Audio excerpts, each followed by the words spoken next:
À partir du moment où l'Union soviétique disparaît, que le pacte de Varsovie est dissous, il eût été tout à fait légitime qu'à notre tour, nous dissolvions l'OTAN qui n'avait plus de raison d'être. Mhm. Or, l'OTAN est un instrument de domination des Américains sur l'Europe et sur le reste du monde.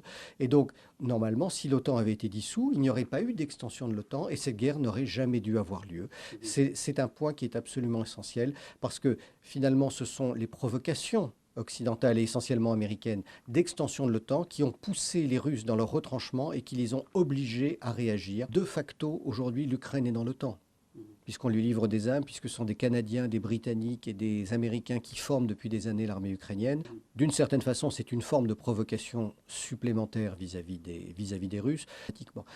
Encore une fois, la seule menace, c'est qu'il y ait des stationnements de troupes de l'OTAN éventuelles, mais surtout les présences de bases aériennes et de bases de missiles qui pourraient menacer Moscou. Mhm. Et ça, ce sera l'une des lignes rouges que probablement le Kremlin n'acceptera pas. Moi qui voyage beaucoup, je m'aperçois que partout dans le monde, nous ne sommes plus crédibles en tant qu'Occidentaux, Mhm. parce que beaucoup de pays nous disent, mais vous demandez à ce que les lois soient appliquées lorsque ça vous arrange, et vous ne les appliquez pas vous-même.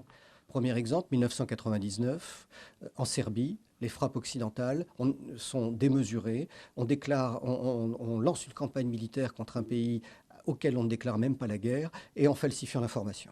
Et puis surtout, en 2003, les Américains bafouent les décisions du Conseil de sécurité de l'ONU, décident d'envahir de manière tout à fait illégalement l'Irak, font plus de 500 000 morts et personne ne leur reproche.